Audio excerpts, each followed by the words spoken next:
évidemment, là, je suis parti vraiment sur quelque chose de graphique qui donne presque un effet 2D en fait. Parce que j'ai tellement accentué les plis.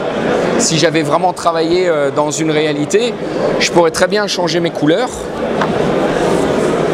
Vu que je suis parti, il est où mon pot? Sur ces couleurs-là, j'aurais très pu bien dire qu'en fait mon plus sombre ça aurait été celui-là en fait.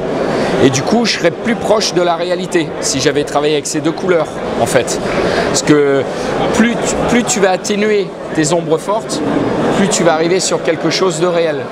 Et tu peux permettre de faire ce chose-là, plus la figurine est grande, plus tu peux te permettre ces choses-là. Et plus la figurine est petite, et plus tu vas vouloir lui donner de visibilité, et c'est pour ça que tu vas accentuer. C'est pour ça que sur une figurine, on accentue tout le temps, quoi. Si on faisait comme la réalité, ça serait presque un aplat, en fait, une figurine. C'est pour ça que tu exagères vachement. Et après, tu peux t'amuser. Par exemple, voilà. Je pourrais prendre une autre couleur, je prends un vert. Je n'ai pas pris beaucoup de pots de peinture. Hein.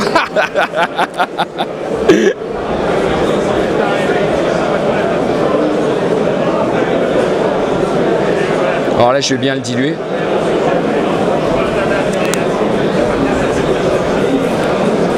Est-ce que tu vas chercher aussi à travailler le bord des tissus pour peut-être faire un effet de... Faire un effet de... Un effet de dur sur les bords. Ah, tu peux. Après, sur certains tissus, tu peux... par exemple, quand tu vas faire du cuir, tu vas utiliser des encres. Parce que les encres vont vraiment te donner l'effet satiné du cuir.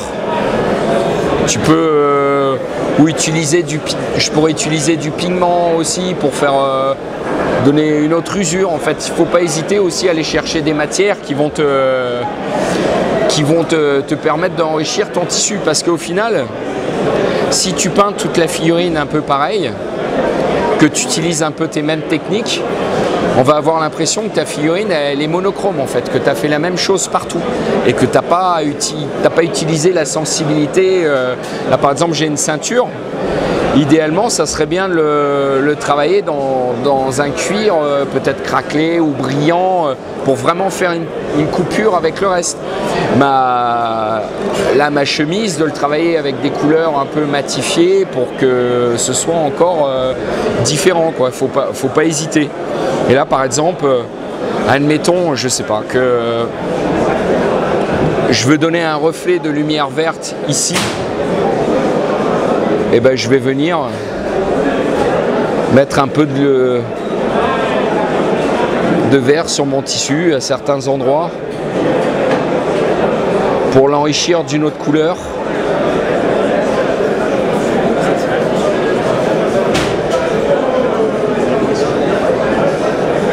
Alors soit c'est pareil, soit on l'accentue vraiment et on donne une teinte, soit on passe des jus et en fait ça va être vraiment des nuances.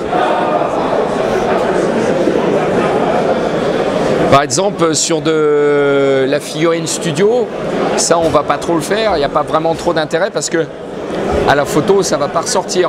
Donc on viendrait carrément avec une couleur plus forte pour vraiment recouvrir que ça taperait à l'œil. Par contre, si vous venez avec de la figurine de concours, c'est le genre de choses qui, à l'œil nu, par contre, ça va vraiment enrichir votre pièce.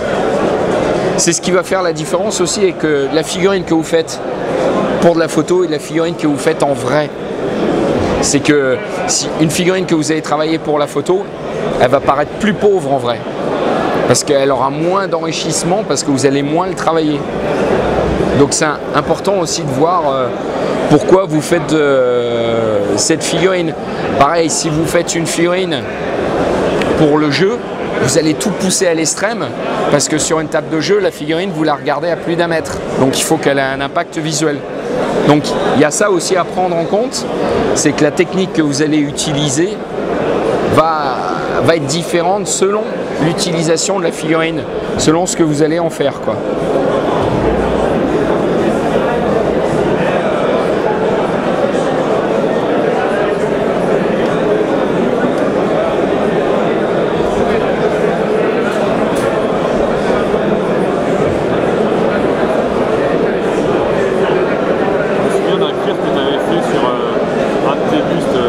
Majorque, ouais. Alors qu'avec le chapeau, tu m'avais dit que tu avais fait plein de points. Ouais, des filtres à l'aéro. en fait j'ai fait un peu la même chose, sauf que je l'ai refait peut-être 20 fois quoi. 20 fois. Et en fait sur les grandes parties, je faisais un filtre à l'aérographe pour que ça aille plus vite. Et mais je revenais, je retapotais, je revenais et je tapotais moins fort que là. Pour vraiment que ce soit à peine, mais vraiment créer de la profondeur à fond quoi. Mais par contre c'était horrible comme c'était long quoi. Comme ça, un 75, il a une tête qui faisait cette tête-là à peu près.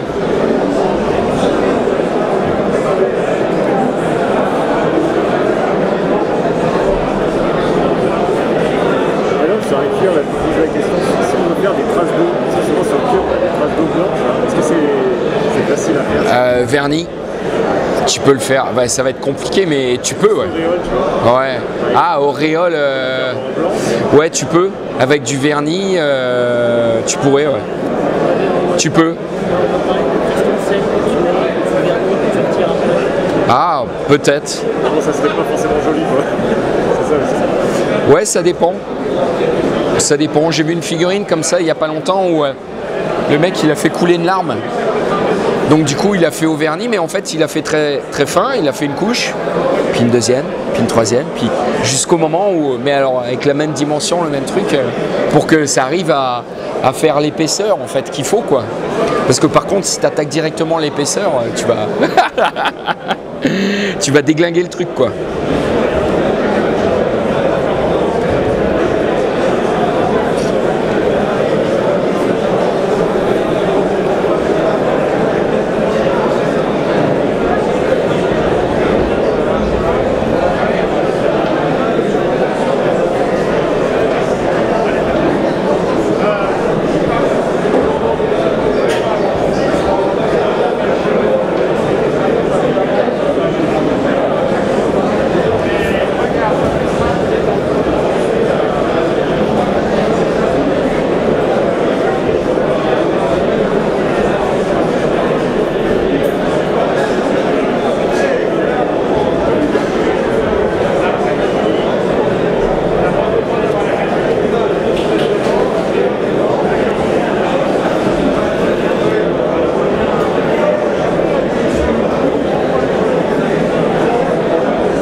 Ça me permet, ouais, par rapport au travail que je fais là, ça me permet vraiment de faire de la matière. Ouais.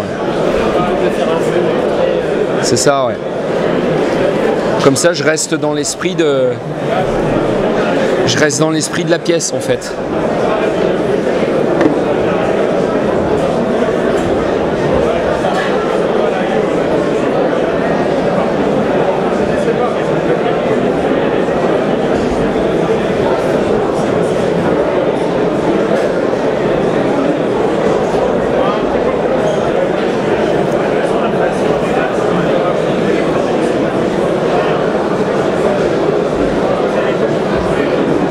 Et là en fait, j'ai accentué ici, et là je vais y aller plus doucement, je vais faire quelque chose de plus léger,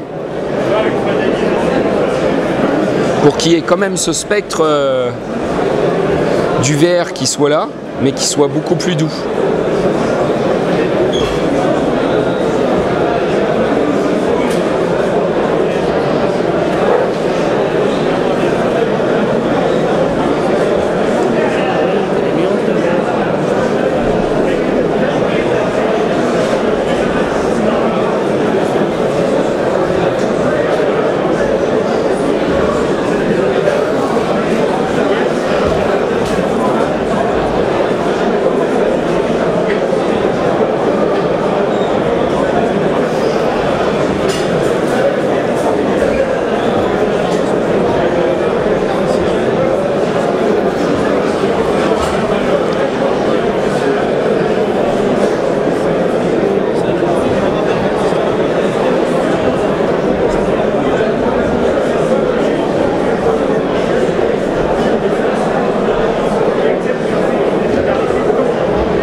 Je voulais vraiment quelque chose de léger, mais ça donne une idée, quoi.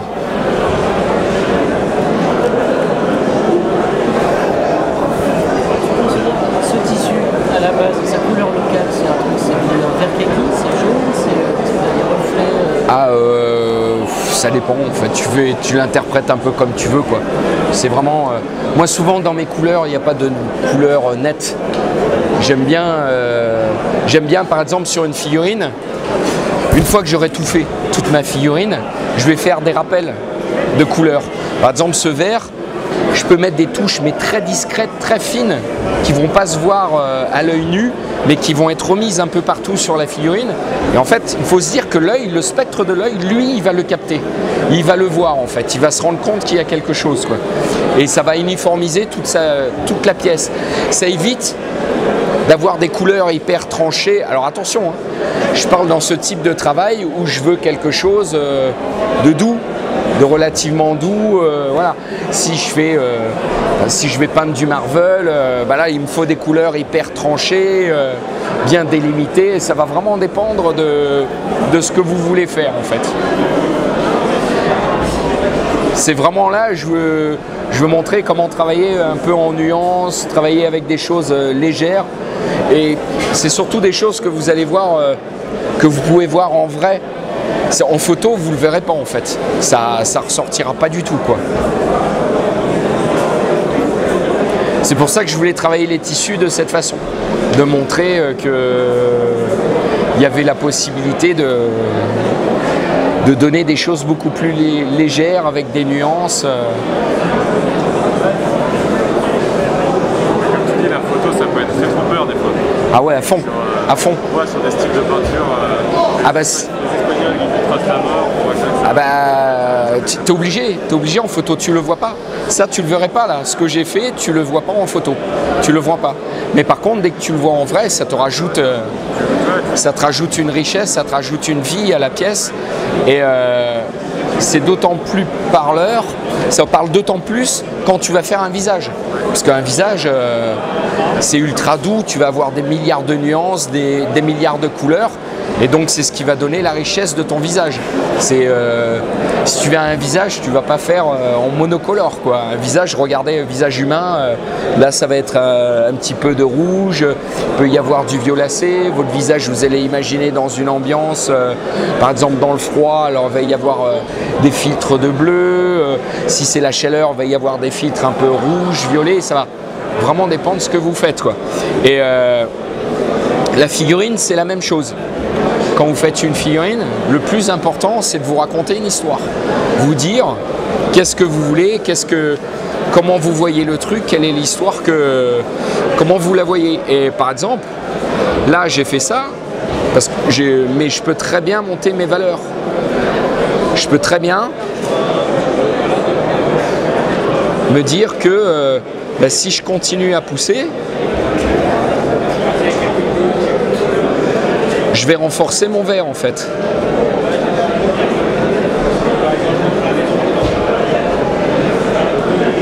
Et avec pas grand chose de coup de pinceau, je vais renforcer mon verre. Et en fait, on peut monter comme ça, à fur et à mesure. Et ça va renforcer la couleur petit à petit.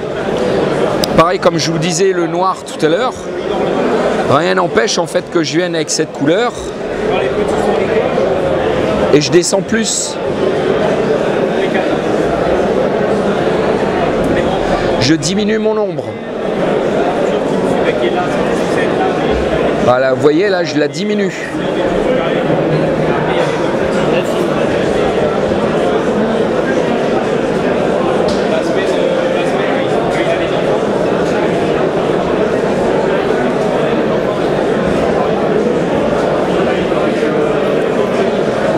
Et là, par exemple, ici, je me dis, bah tiens, je pourrais coller aussi une autre lumière. Donc je vais revenir là, enfin, je vais en faire de la couleur.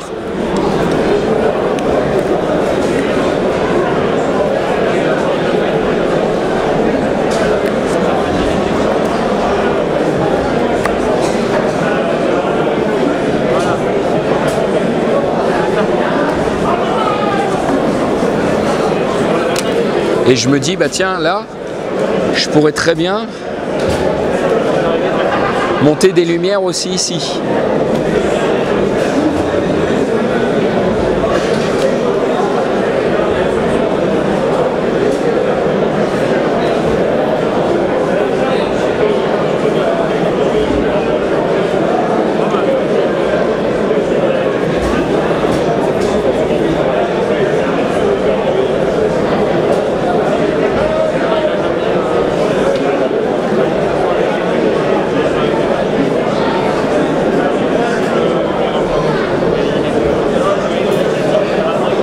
Et du coup, là, je viens poser, je viens travailler encore mon tissu différemment.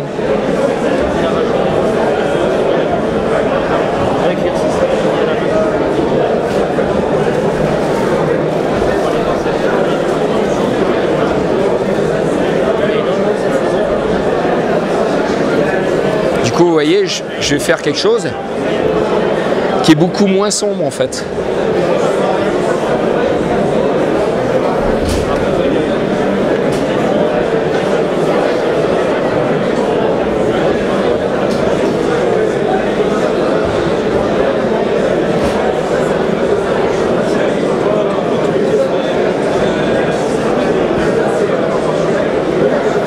Voilà, j'ai encore modifié.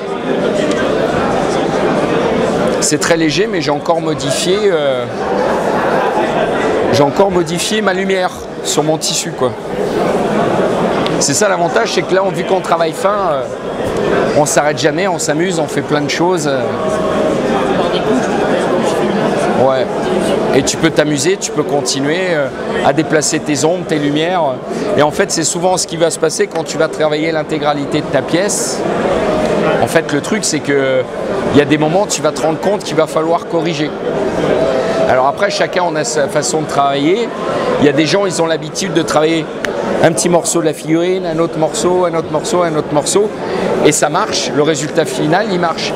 Et il y a d'autres personnes, ils vont vouloir travailler toute la pièce en même temps parce qu'il faut monter les valeurs à fur et à mesure. Moi, c'est vrai que j'aime bien travailler comme ça, quoi. Monter toutes les valeurs à fur et à mesure. Comme ça, quand je retouche un truc, je peux retoucher sur tout, pas forcément que sur le petit détail que je suis en train de faire. Quand tu retouches, c'est immédiatement après avoir appliqué la figurine, avoir tu passes le temps, des fois, la Ouais, tu peux. Ouais. Souvent, même des fois, c'est mieux. Ouais. Idéalement, tu la montres à des potes et tu dis bon, j'ai merdé un truc là, parce que souvent, tu as tellement la tête dans le guidon, tu vois pas le truc. Combien de fois j'ai vu des mecs qui peignaient des fixes de ouf et ils n'avaient pas vu la ligne de moulage. Le truc dingue, quoi, tu vois, mais tellement tu as la tête dans le guidon. Non, mais tout le monde, quoi, ça arrive, quoi. C'est le truc. Ou alors tu t'es concentré comme un fou, tu sais, sur le devant de la figurine, puis tu la retournes, tu fais ah putain, la ligne de moulage, le truc, enfin. Et c'est pour ça que des fois, faut pas hésiter.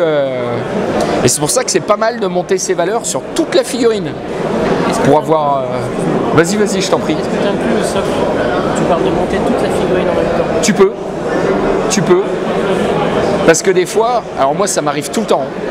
Je fais ma figurine, je fais mon socle à part, je pose la figurine sur le socle. Et je dis ah c'est pas bon. Genre t'as mis une lumière sur la figurine là et en fait tu vois qu'il y a un petit décalage de 2-3 mm sur ton socle, ça correspond plus. Alors c'est pas mal aussi avant d'avoir fini. T'es là. Ou alors le pire c'est quand tu peins une figurine démontée. Une fois que tu l'as montée, tu fais non mais la lumière elle est pas du tout là en fait, quoi. Ça va pas du tout, quoi. Et là c'est parti, quoi. Et des fois c'est pas mal. Quand tu peins ta figurine démontée, tu la montes et après tu dis bon bah une fois que c'est monté, hop, je viens corriger là, je viens lier là, je viens faire le truc là, un peu partout. Il faut prendre le temps d'assembler un peu, de regarder. Ouais, voilà, c'est ça, ouais. C'est pas mal, quoi. Après, comme je dis, ça dépend. Votre figurine, vous la peignez pourquoi, quoi? Dans quel but? Qu'est-ce que vous voulez faire, quoi? C'est toujours pareil. Si c'est juste pour vous amuser, faire un truc rapide, ou si vous voulez pousser un peu plus, ça va vraiment dépendre, quoi. Pardon? Il te reste un quart d'heure avant les questions-réponses. Moi je voulais faire les questions-réponses maintenant. Allez, allez, c'est parti. J'ai fini mon tissu. Est-ce que questions-réponses Vous pouvez poser des questions, pas forcément que sur ça. Alors moi juste, par exemple sur cette, je serais curieux de savoir en quelle matière, en quelle couleur, en quelle nuance tu aurais ces sacoches et ces bottes par exemple. Tu les aurais imaginé en un truc très sombre. Ouais, je pense que en fait, je pense que la chemise, je vais peut-être rester sur quelque chose de clair. Et les bottes, je vais faire un travail très simple et sûrement avec du pigment. Je vais venir avec du pigment pour en fait donner un côté bout. Et comme ça, je vais gagner du temps sur les bottes. Parce qu'en fait, il y a des détails de fou sur les bottes. Et si je commence à travailler les détails des bottes, j'en ai pour un siècle. Alors que si je fais un travail hyper basique sur les bottes et hop, du pigment, hop, ça passe nickel. Ça va aller vite et ça ira. Ouais, voilà, ouais, toujours. Et comme ça, ça va aller dans l'histoire du truc en plus. On va me dire c'est cohérent, ça va marcher quoi. Et je pense que la chemise, quelque chose de clair, avec tout ce qui est au niveau du visage, casque et tout, peut-être quelque chose de plus clair, parce qu'en fait, l'inconvénient sur cette figurine, elle n'a pas de visage. Elle a un masque, des tissus, donc il va falloir que cette partie-là, elle attire plus l'œil. Donc il va falloir que je travaille justement avec quelque chose de plus clair, peut-être au niveau des lunettes, travailler peut-être un OSL, un truc, ou alors des verres bien lumineux, bien brillants, pour qu'il y ait un focal sur le visage, quoi, quelque chose. Parce qu'en plus là, la partie masque à gaz, ça va être quelque chose de métallique, donc ça va être sombre. Donc vu comme je suis parti sur la figurine, on se doute que je pars sur une peinture qui est relativement réaliste. Donc il faut que je sois dans un esprit, mon métallique peut être usé. Par exemple, si je vais travailler mes bottes avec de la boue, de la terre ou quoi que ce soit, si je fais un métallique qui tabasse, qui claque avec des pointes de lumière de ouf, on va me dire mais c'est bizarre, ça va pas trop dans l'esprit de ta pièce. Donc c'est là-dessus aussi, il faut imaginer la logique. Voilà. C'est comme ma pelle, ça peut être pas mal de faire une pelle qui va être peut-être un peu crade et qui va faire un rappel par rapport à mes bottes pour donner de la cohésion à ma pièce. Voilà. Bon, par rapport au focal également, tu disais, des fois tu n'as pas le choix, comme tu dis, des fois c'est le masque à gaz qui peut être sombre ou des choses comme ça. Le fait de booster à mort les contrastes, ça va attirer également le regard, non? Ouais. Beaucoup plus, ouais. Ça va aussi servir à ça. Ce qu'il faut faire attention, c'est que, par exemple, si je pousse partout jusqu'au blanc, tu n'auras plus de point focal en fait. Tu vas avoir des pointes lumineuses partout. Tu vois, là, tu as fait un cuir qui est vraiment assez doux, comme tu disais. Si tu fais une lumière vraiment plus ultra pâtie sur le casque, le focus va plus se faire. Ouais, va plus pousser sur le visage. Après, ça dépend. Hein. Imaginons que là, mon bonhomme, il soit sur de la lave et que je vais avoir un OSL de lave sur les jambes, les bottes, un truc comme ça. Donc le focal, il va être là. Donc si mon focal, il est là, il va falloir que le visage, il soit suggéré. Il soit du coup, parce que sinon, ça me ferait une lumière forte là. C'est possible, mais du coup, est-ce que visuellement, sur le global, quand vous allez regarder votre pièce à la fin, est-ce que ça va être sympa? Est-ce que ça va bien donner en fait? Il faut se poser cette question. C'est possible, hein, mais est-ce que... Les OSL, c'est toujours délicat. Ouais, les OSL aussi, c'est... Des fois, souvent, on voit des OSL où ils poussent trop. Ils poussent trop. C'est... Tu peux pas... Par exemple, si je fais une lumière verte, mon pantalon, il peut pas être vert. Parce que du coup, c'est plus un OSL, quoi. J'en vois souvent des OSL comme ça où tu pousses tellement. Le mec, il a tellement poussé l'OSL que le vêtement, il est même plus de la même. T'as même plus la couleur du vêtement. Non, il faut que ce soit suggéré. Il faut qu'il y ait une lumière. Il faut que ça reste. Faut que ça reste doux. Alors, c'est toujours pareil. Dans la réalité, tu vas le faire plus doux quand tu veux voir ta figurine en physique. Quand tu vas faire ta figurine, si c'est pour de la photo, bah forcément, tu vas accentuer le truc et ton OSL, tu vas vouloir le faire péter plus, quoi. Parce que là, clairement, hein, ce que j'ai fait, là, le travail du vert, la nuance, en photo, on la verra pas du tout. Hein. On la verra pas du tout. Elle y sera pas du tout, quoi. Sauf peut-être si ma pièce, je fais un zoom, sinon on le verra pas, quoi. D'autres questions sur un autre... Sur l'OSL aussi, il y a l'échelle des fois, il faut mieux mettre quelques points, suggérer la lumière, Ouais. Ça dépend de ta source de l'OSL. Si par exemple c'est une ampoule ou si c'est de la lave, tout ton sol il est en lave, donc forcément il va se refléter et se poser la question aussi sur l'OSL. Admettons, mon OSL il vient du sol, est-ce que dans la logique, mon visage il va être touché par l'OSL?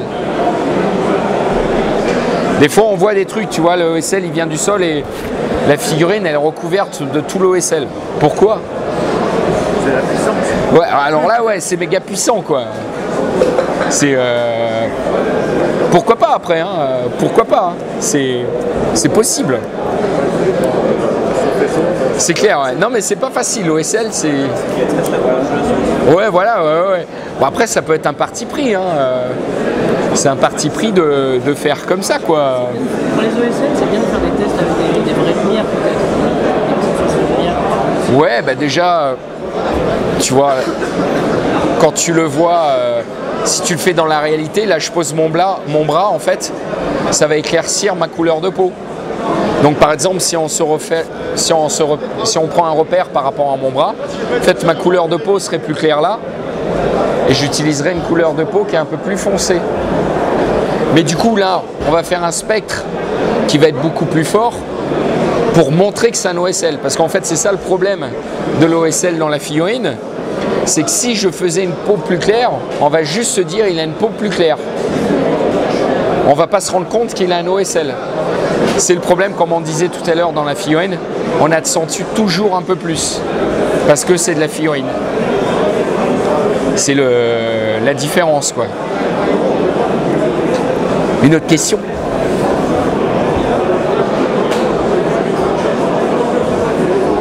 Pas de questions? Tant pis. Tu peux me rappeler le nom du jeu? Ah, le jeu c'est Mother Earth. Voilà. Ouais. Mother Earth. Sur internet. Alors pour l'instant non, il n'est pas en vente. Il est pas encore, il est encore en créa là. D'accord. Il est encore en création. Ouais. Et on peut le kickstarter? Quand il sera en Kickstarter, pour l'instant pas encore. Là il est encore. Par contre sur le net, on voit pas mal de visuels du jeu. Des figurines. Il y a pas mal de visuels de figurines qui traînent sur le net. Mais là, les bêta-tests des règles du jeu ont juste commencé en fait. Donc, alors il va y avoir un mode plateau. Voilà. Il va y avoir un mode escarmouche avec des corps, tout ça, quoi. Il va y avoir un mode solo, un mode coopératif. On va essayer de sortir un mode où tu as une seule figurine et juste à acheter ta figurine et tu peux tester le jeu en fait. Donc voilà, et puis avec un côté, comme je disais avec des potes hier, on va le sortir un peu comme un feuilleton en fait. Vous allez découvrir à fur et à mesure des parties l'histoire que raconte l'histoire du jeu, de l'univers, parce que tout ne sera pas dévoilé au début. Et il y aura beaucoup de choses qui vont se trouver sur internet et il y aura peut-être aussi des scénarios qui seront cachés sur le net à chercher, à découvrir et qui vous permettra d'avoir des brides de l'histoire. Et petit à petit, on va essayer de sortir des scénarios régulièrement qui vont donner une suite de l'histoire, de vraiment créer une aventure petit à petit de l'univers de Mother Earth, quoi. Et juste, moi j'ai vu des visuels sur tes pages, j'ai pris celle-ci, mais j'arrive pas à trop savoir l'univers. C'est quoi, c'est du post-apo, c'est du style. Alors l'univers c'est particulier. En gros, ça se passe maintenant. Le jeu il se passe maintenant. Et il se passe en plein Covid en fait. Et il se trouve que le Covid a pris des proportions monstrueuses. La population a été décimée. Et le peu de personnes qui restent a été mis sous des cuves cryo. Et tous ces persos, en fait, tous ces personnages, tous ces gens sont reliés par ordinateur. Et en fait, afin de fusionner tous les esprits, de récupérer des informations qui pourraient aider, parce qu'ils ont pris surtout des savants, tout ça, et utiliser ces informations pour sauver le monde. Seulement, il se trouve que il y a une des personnes, et il y a aussi des personnes qui sont riches, qui ont pu être cryo dans des caissons, tout ça, afin de les sauver. Parmi ces personnages, il y a un geek. Il y a un geek en fait qui a fait fortune dans la sortie de son jeu, et donc il a été cryo. Et seulement le mec, en chopant le Covid, ça l'a rendu fou. Et il a développé la maladie qui fait que il a réussi à intégrer les circuits. Et il a réussi à influencer les esprits de tout le monde, les gens qui sont connectés. Et en fait, lui, il va incorporer son délire du jeu qu'il a créé, avec lequel il a fait fortune, donc Mother Earth, dans les esprits des gens. Et donc les gens, malgré eux, vont être catapultés dans cet univers, en fait. Et cet univers, il va un peu mélanger l'histoire de ses grands-parents, de ses arrière-grands-parents qui ont fait la Première Guerre mondiale, la Seconde Guerre mondiale, mélanger ses parties de jeux de rôle, mélanger tout ça. Et en fait, il va créer cet univers qui va être, on va dire, qui pourrait ressembler à la Première Guerre mondiale, mais qui n'est pas la Première Guerre mondiale.